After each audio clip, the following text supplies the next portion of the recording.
Hi everyone, hi everyone, this is आकृति केंतुला। और मैं ये जल्दी से अपनी लाइट्स ऑन करने के लिए गई कि तुम्हें थोड़ा सा एस्थेटिक हो जाता है।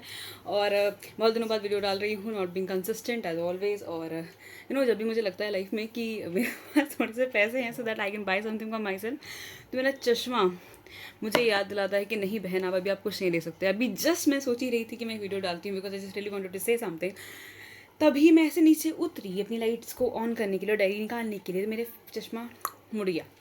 अब आई होप ये अपनी जान ना दे, अपने प्राण ना त्याग दे, बचा रहे, ताकि मैं अपने बचे हुए पैसों से अपना चश्मा नहीं कुछ और ख़रीद लूँ। सो हाय एवरीवन, दिस इज़ आकृति एंड टुडे इज़ 15 नवंबर 2:10 शनिवार। और अभी अचानक से मेरा मन किया कि मैं रिकॉर्ड करके कुछ डालूँ। प्लीज़ इसको इग्नोर कीजिए, बहुत ही मेस है। मेरा चाय का बड़ा सा मग्गा मेरे पास है और मग मेरे पास है।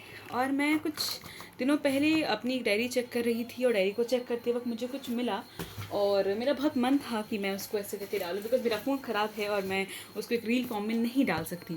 तो उसमें मैंने कहा था आज से कुछ महीनों पहले फॉर सम रीज़न मुझे लगा था कि मैं किसी एक पर्टिकुलर चीज़ में जिसके लिए मैं कोशिश कर रही थी कुछ समय से, उसमें मुझे जीत हासिल नहीं हो पाई। तो उस चीज़ का मुझे बड़ा दुख हुआ था, बहुत मलाल हुआ था, मैं थोड़ी परेशान थी। कभी कभी आपको लगता है कि आप इतनी मेहनत कर रहे हैं और उसका रिजल्ट आपको नहीं मिल रहा है तो आप थोड़े परेशान हो जाते हैं। तो उस जब भी मैं बहुत परेशान होती हूँ या मुझे समझ में नहीं आता कि जीवन में कहाँ जाना है, क्या करना है, तो मुझे सबसे इम्पॉर्टेंट जो उसका हल नज़र आता है वो होता है कि मैं लिखने लगती हूँ। मतलब मैं बहुत ज़्यादा मानती हूँ कि paper has more patience than people. तो बहुत सालों से, अब बहुत बोलूँ कि बहुत समय से एक आदत है लिखने की। जब ये बहुत परेशानी हो, जब ऐसे लगे कि बस ये क्या हो रहा है, कुछ सही नहीं हो रहा है या क्या चल रहा है, तो मैं लिखने लगती हूँ। तो उसी को याद करते हुए मैंने वो एक चीज़ लिखी थी जिसमें मैंने लिखा था कि क्या होता है हार जाना। अब द पॉइंट इज़ कि मुझे वो याद नहीं, मिल गया। तो मैंने 12 जून 2025 गुरुवार को उत्तराखंड में अपने गांव में बैठ के लिखा था कि हम हार जाना किसे कहते हैं, हम हार जाना किसे कहते हैं, क्या होता है हार जाना। प्लीज़ मेरा बैकग्राउंड थोड़ा सा मेसी है, उसको इग्नोर कीजिए। हम हार जाना किसे कहते हैं, क्या होता है हार जाना, हम कैसे निश्चित करते हैं कि यह हार है या हम हार गए, हम कैसे निश्चित करते हैं कि यह हमारी हार है या फिर हम हार गए। मुझे बहुत सोचने के बाद यह महसूस हुआ कि शायद कोई भी परीक्षा या उसका परिणाम हम हार गए हैं ऐसा निश्चित नहीं करता, बल्कि असली मायने में हम तब हार जाते हैं जब जीतने बराबर क्षमता को हम स्वयं में मृत पाते हैं, या हार मान लेते हैं या हार मान लेना चाहते हैं। तो मैंने लिखा है कि मुझे लगता है कि फेलियर या हार वो नहीं है कि हम किसी एग्ज़ाम में फेल हो गए, किसी पर्टिकुलर पोजीशन या जॉब नहीं लग पाई उसमें हार गए तो वो हार है। मुझे लगता है हार असली मायने में वो होती है जब हम खुद से हार जाते हैं, जब हमें मान लेते हैं कि हम हार गए हैं और हम हारना चाहते हैं। एक एग्ज़ाम आपका शायद फेलियर डिसाइड नहीं कर सकता, पर अगर आप अंदर से हार मान लेते हैं तो वो शायद एक रियल फेलियर होता है। That's what I wanted to say, कि बल्कि असली मायने में हम तब हार जाते हैं जब जीतने बराबर क्षमता को हम स्वयं में मृत पाते हैं, या यूँ कहूँ कि हम हृदय से हार जाते हैं या हार मान लेते हैं या हार मान लेना चाहते हैं। मैं नहीं जानती कि ये अजीब सी बातें कितनी सटीक हैं, पर यह ज़रूर मानने लगी हूँ कि जीवन में हमें कभी हिम्मत नहीं हारनी चाहिए।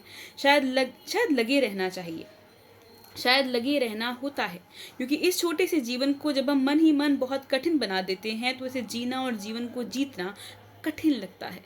जब मन ही मन, मुझे अक्सर, मैंने भी अपनी लाइफ में एक्सपीरियंस किया है कि हम जीवन को अपने दिमाग में बहुत ज़्यादा डिफ़िकल्ट बना लेते हैं as comparison to practical reality. मतलब ऑब्वियसली बहुत सारे चैलेंजेस आते हैं, पर कई बार जब हम दिमाग से मान लेते हैं कि हम वो नहीं कर सकते तो हम नहीं कर पाते और हमें चीज़ें डिफ़िकल्ट लगने लगती है। मतलब ये मैंने अपने लिए ही लिखा था, ये इतना लंबा पैराग्राफ एक्चुअली ये मैंने अपने लिए लिखा था कि मैं खुद को बता रही थी कि तू हारी नहीं है, तो कोशिश करती रहे, ठीक है। तो मैंने लिखा था कि क्योंकि इस छोटे से जीवन को जब हम मन ही मन बहुत कठिन बना देते हैं तो इसे जीना और जीवन को जीतना और कठिन लगता है।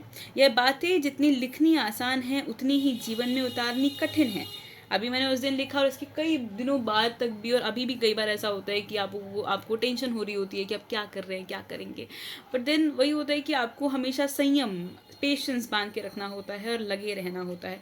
हम काम करना भूल जाते हैं, स्ट्रेस लेना नहीं भूलते। हम स्ट्रेस के चक्कर में वो काम ही नहीं कर रहे जिसके लिए हम आगे बढ़ना चाहते हैं, है ना। उतनी ही जीवन में उतारनी कठिन है, पर मैं हमेशा याद रखूंगी कि हमारे उपनिषद कहते हैं चरे वेती चरे वेती। हमारे उपनिषद में लिखा है कि चरे वेती चरे वेती, चलते रहें, अपना काम करते रहें और एक दिन आपको अपनी मंजिल अवश्य मिलेगी।